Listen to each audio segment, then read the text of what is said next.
북새통 경작 특강 세 번째 시간입니다.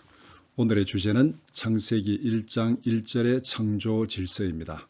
부제는 창세기 1장 1절로 돌아가자입니다. 첫째, 성경으로 돌아가자. 성경으로 돌아가자라는 말은 종교개혁자들의 모토 중에 하나입니다. 중세 시대를 거치면서 복음의 본질이 심각하게 훼손되었습니다. 신학이 왜곡되었습니다. 믿음으로 살아가는 삶이 심각하게 왜곡되었습니다.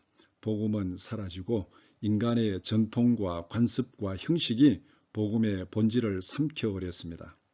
개혁의 필요성을 느끼는 사람들이 수백 년 동안 목숨을 던지는 희생과 헌신 끝에 복음의 본질을 회복하게 되었습니다. 이런 역사적 운동을 우리는 종교개혁이라고 말합니다. 종교개혁자들이 복음의 본질을 회복하기 위해서 주장한 모토들이 몇 가지 있습니다. 종교개혁자들의 모토를 5가지 오직 솔라로 요약할 수 있습니다. 첫 번째는 오직 성경입니다. 솔라 스크립투라. 두 번째는 오직 예수, 솔라 예수 크리스투스. 세 번째는 오직 은혜, 솔라 그라티아입니다. 네 번째는 오직 믿음, 솔라 피데입니다. 다섯 번째는 오직 하나님께 영광, 솔라 데오 그로리아입니다. 종교개혁자들의 첫 번째 모토가 오직 성경입니다. 다시 말하면 종교개혁 운동은 성경으로 돌아가는 운동입니다. 종교개혁은 성경에서 말씀하는 복음의 본질을 회복하자는 것입니다.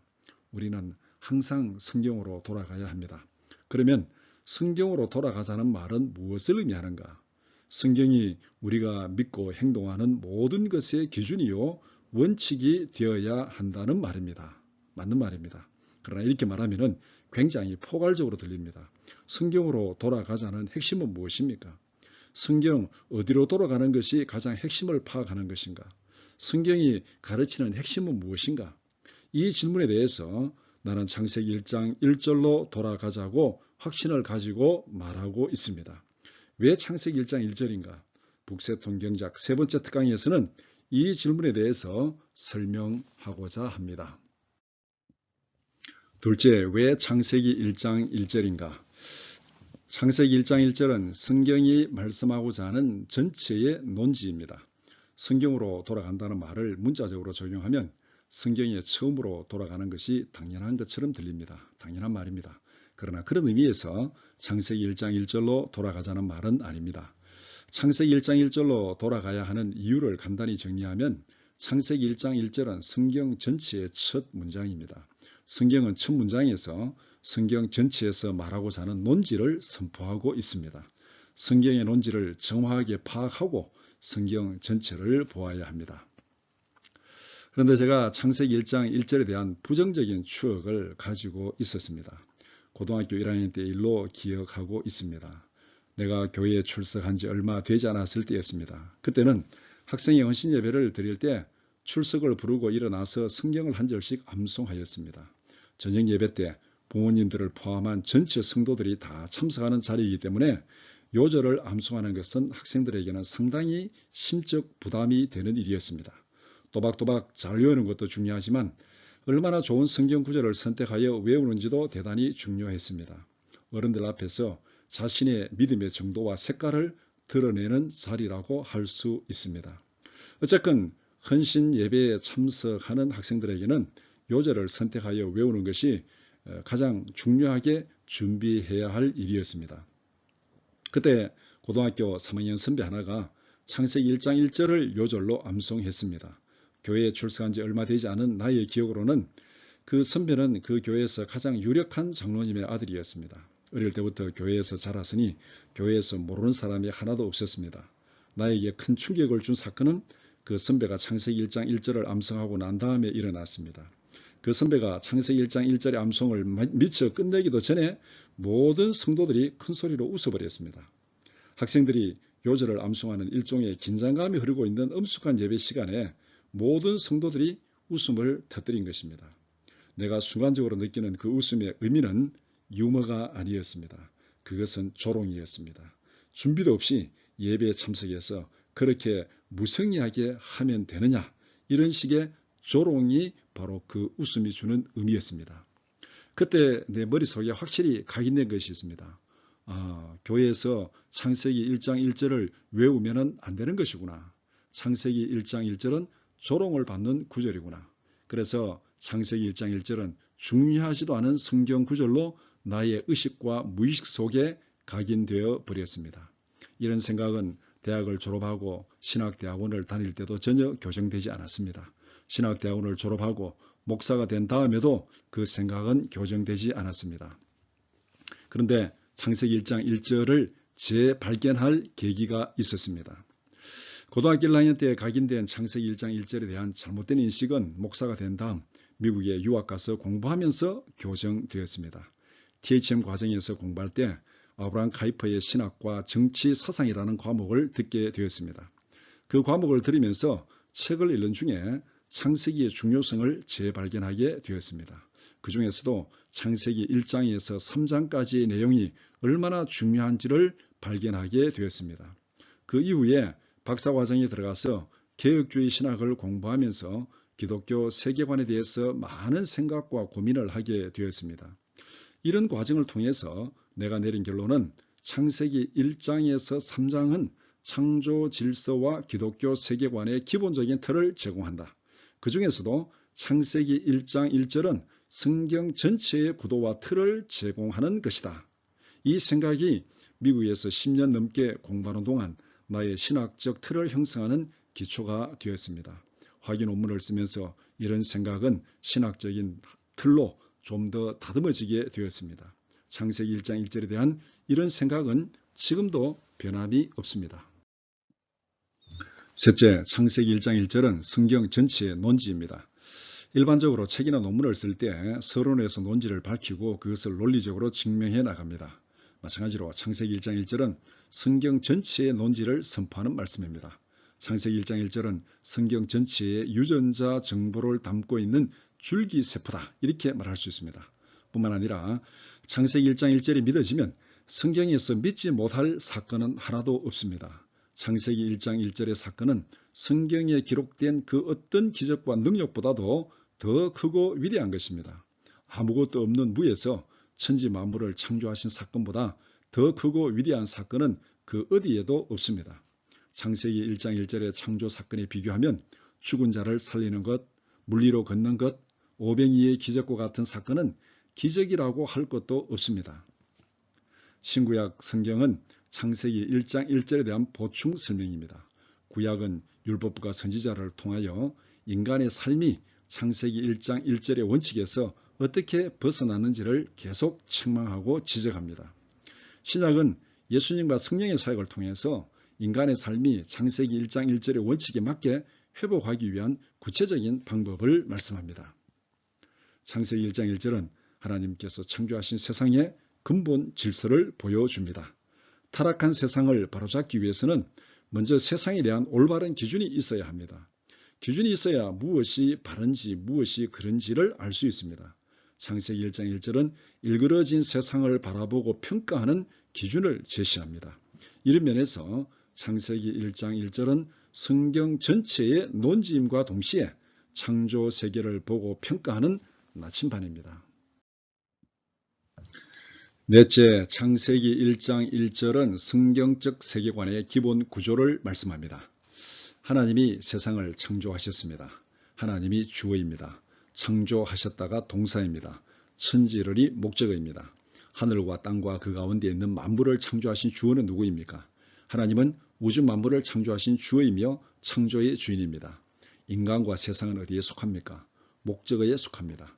하나님께서 창조하신 피조물들입니다. 하나님은 창조의 주어이며 인간을 포함한 모든 세상은 창조의 대상인 목적어입니다. 창세기 1장 1절의 구조에서 세상을 바라보는 첫 번째 원칙을 발견할 수 있습니다. 세상을 바라보는 첫 번째 원칙은 이것입니다. 주어와 목적어를 분명히 구분하라. 주어와 목적어를 구분하지 못하면 문장을 올바르게 해석할 수 없습니다. 주어와 목적어를 혼돈하지 말라. 주어와 목적어를 뒤집지 말라. 주어는 주어의 자리에 있어야 하고 목적어는 목적어의 자리에 있어야 합니다. 그래야 문장이 올바른 질서를 유지하게 됩니다. 주어의 자리에 다른 것을 갖다 놓으면 문장의 의미가 흐트러지고 뒤죽박죽이 됩니다.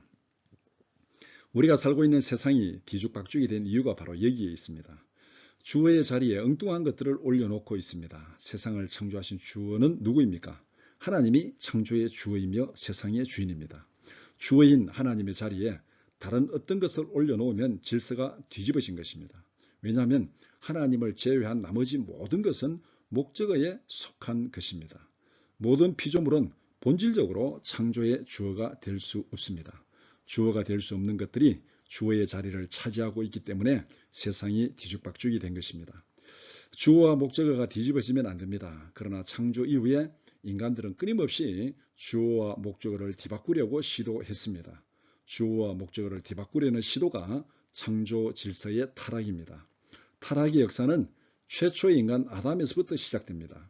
아담의 타락은 목적어인 인간이 주어인 하나님과 같이 되려는 시도에서 시작된 것입니다. 창세기 3장 5절에 너희가 그것을 먹는 날에는 너희 눈이 밝아져 하나님과 같이 되어서 선악을 알 줄 하나님이 아심이니라. 사탄이 아담과 하와를 유혹하는 포인트는 너희가 하나님과 같이 된다는 것입니다. 목적어인 피조물이 창조의 주어인 하나님과 같이 된다는 이 말에 아담과 하와는 속아 넘어가서 하나님의 계명에 불순종하고 타락한 것입니다. 인본주의는 창조자를 부정하고 우연을 창조의 원인이라고 주장합니다. 모든 우상을 섬기는 종교들은 목적어인 피조물들을 주어의 자리에 올려놓고 섬기는 것입니다. 실제 우리가 살아가는 세상이 뒤죽박죽이 된 것은 하나님께서 창조하신 세계에서 주어와 목적어를 분간하지 못하고 살아가기 때문에 나타나는 현상들입니다.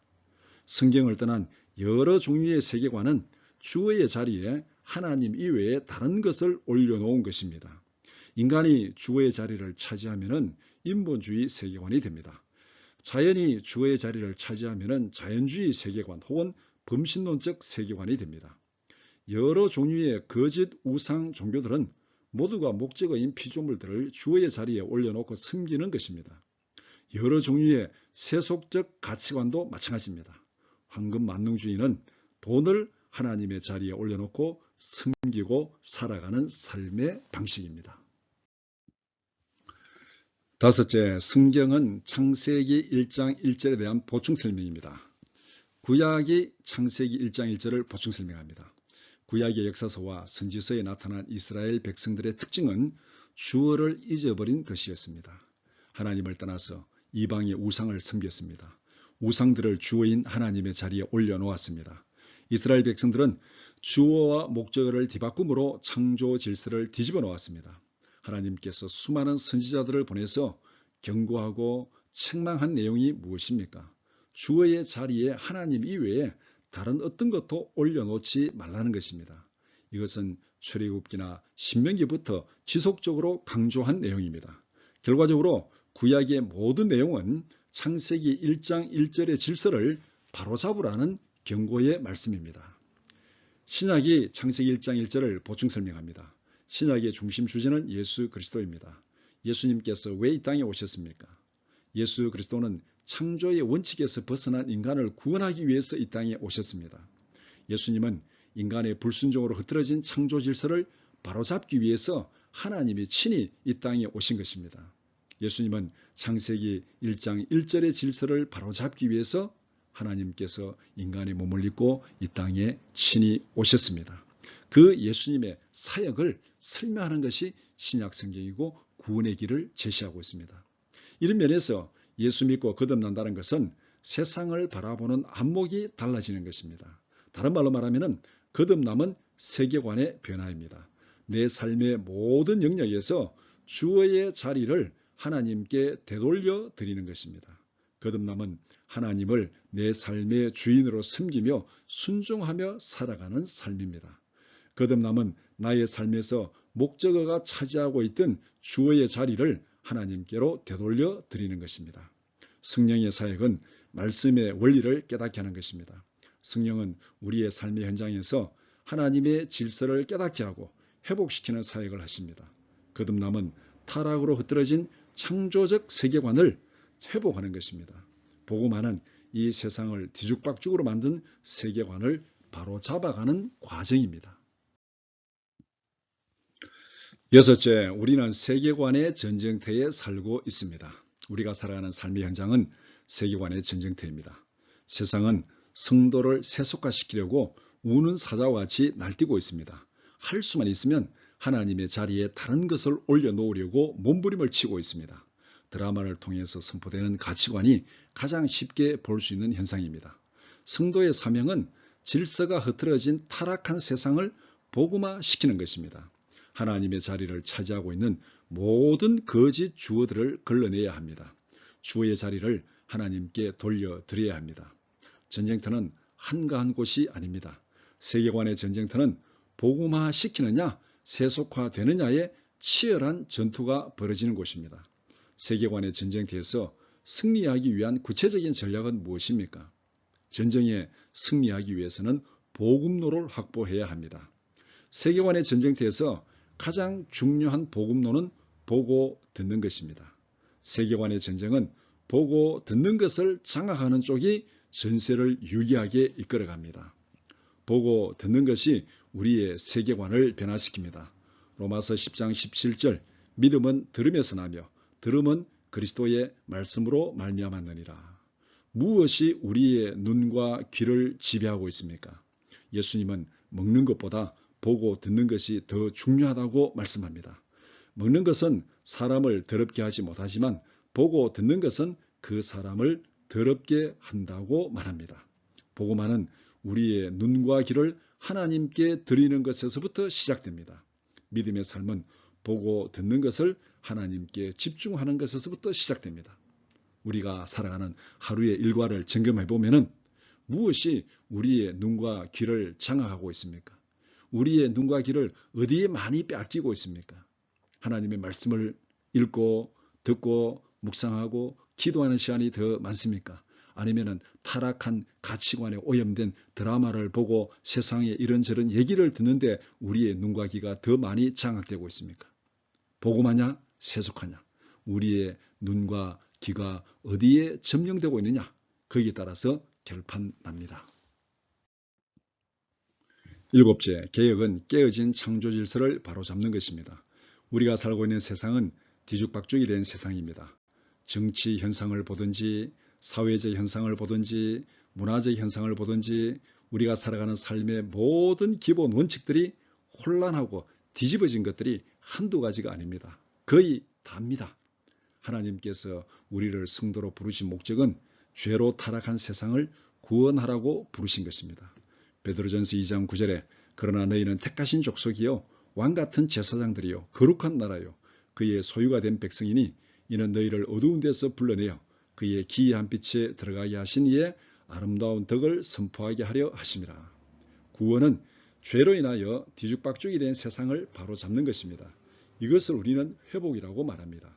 복음으로 세상을 바로잡는 것을 복음화라고 말합니다. 복음화를 다른 말로 말하면 개혁이라고 말할 수 있습니다. 복음화 혹은 개혁이라는 말은 죄로 인하여 일그러진 질서를 바로잡는 것입니다. 개혁이 필요한 과정을 설명하며 이렇습니다. 첫 번째는 폼이 있습니다. 어떤 것의 질서를 정하는 원형이 있습니다. 이것이 폼입니다.